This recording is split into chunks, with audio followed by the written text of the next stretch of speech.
The several curious and unhappy legacies in Western civilizations of those centuries nearest to us. Stop. What is he talking about when he refers to Western civilizations in those centuries nearest to us? Okay, he doesn't use, he says Western what? The civilization, right? Let's see, this got to be communal. Western civilization?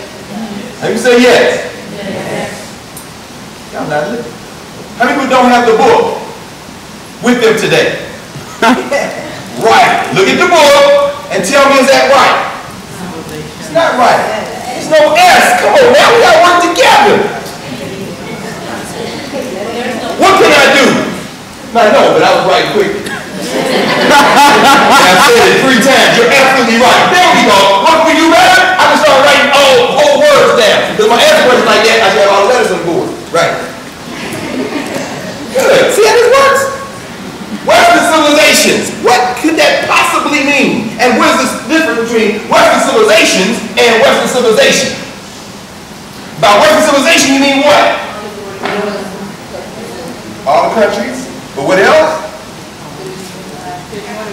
There's more than one. Well, if you take this off, culture, a unifying concept, civilization, Western civilization.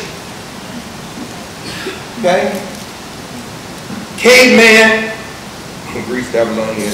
The Greeks, Rome, Enlightenment, Renaissance, Age of Exploration, colonization, the Americas, World War II, and here we are. Western civilization. Western civilization, the idea. People who have nothing to do with each other than they have been joined together by a unifying thread that they are related to one large progress.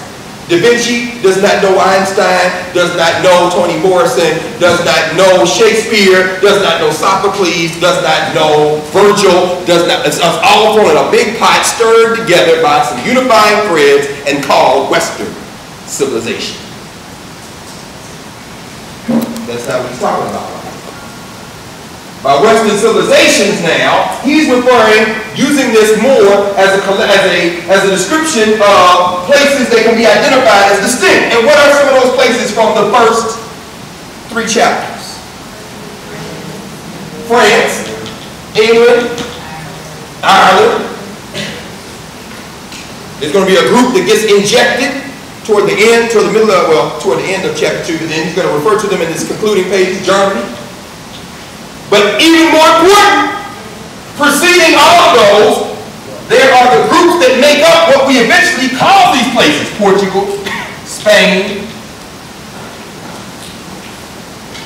No. How do you do it? I don't know what the abbreviation is. It ain't like you have an international postal code. I guess you do, but I'm not trying to figure it out right now. France, England, what's this? Ireland, Germany, Portugal, Spain. But before that, there are what? Before we start calling these things states and nation states. There are city-states, Lisbon. Huh?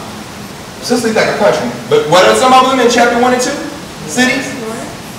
Ports? Huh? Venice? Rome. Well, okay, before that, Rome. Is Rome a city? It's a city-state. Right, exactly. Kind of like these. What's the distinction between Rome and the cities that come after, like Lisbon and Venice? Or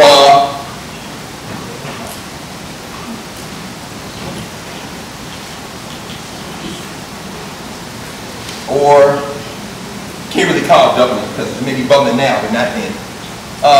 Paris, not really, but close enough. It's more of a cult place than anything else. Eventually London. Okay. Rome. Before Rome, what? Athens. Sparta. Okay, so you got these categories, this category. But what else makes this up? The people who live in these places. And who are they? I'm sorry. These are cities. Where do most people live during this period?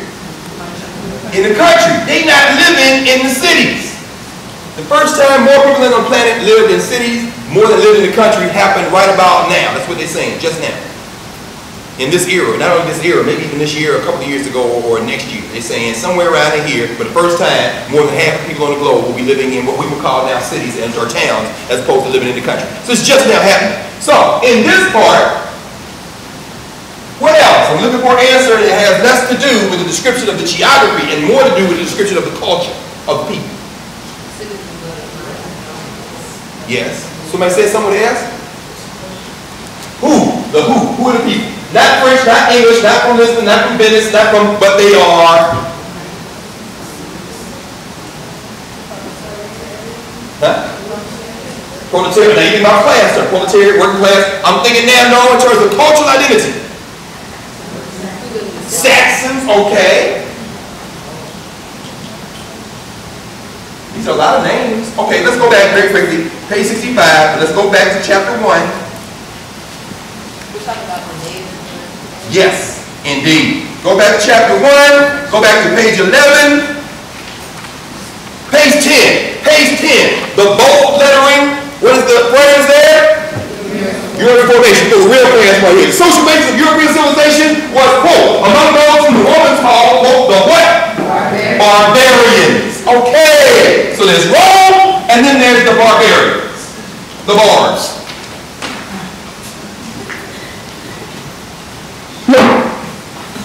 I can't believe it. Chalk. I like this song.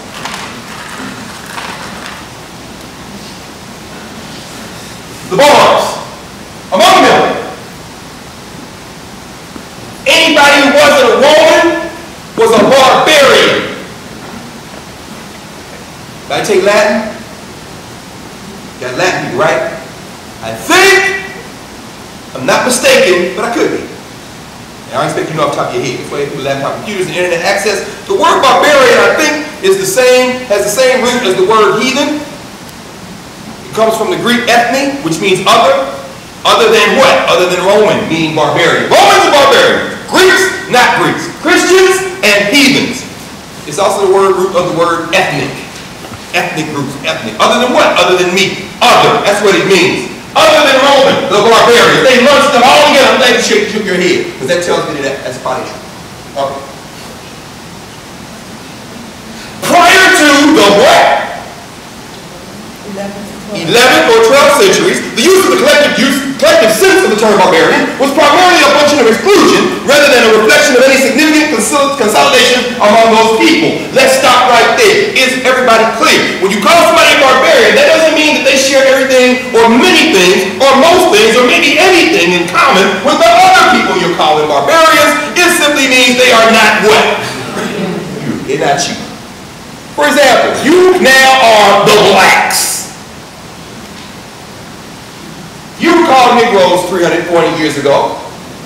You're a Yoruba, you're not even a Yoruba, because there is no Yoruba as such. You from this, you from Oyo. That's a big city. Is it still a big city in Nigeria? Now Oyo is like a little town, kind of compared to Lagos, somebody like that, right? But Oyo is the heart of a particular group of the Yorubas. But it's millions of Yorubas. You're not from Oyo, you're from somewhere else.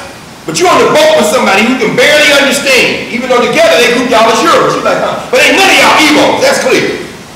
And they don't live in cities in 1700. They live in formations that we would call villages if they live in those formations. And ain't none of y'all from the Senegambia, which means you're not Wolofs. You're not Bamboras if you come from, but you all on the go. Together they called you Negroes. You got a lot in common. Namely, your oppression. You don't know that you share so much culture until you're pressed together. That's what part 2 is about. But right now, we're going to use the same logic that Europe used, beginning with the Romans or barbarians, to apply to the African experience. You were pressed together, and through that pressing together, developed a common identity out of what you knew, not only about yourself, but what you found in common with other people who you didn't speak the language with, but then you began to realize, okay, all y'all believe in God? Yeah. All y'all use the drug? Yeah. All y'all eat food with spice in it? Yeah. All y'all look at the world the same way? Yeah. Okay, well then fine. We got, okay, but we can't talk to each other. Well, that word sounds familiar. Okay, that one sounds familiar. Oh, I get this. Oh, now we gotta learn French. French? You speak the same? Yeah. Okay, now we can talk to each other. Okay, this is interesting. Okay, now let's talk. Wow! And you see this group that becomes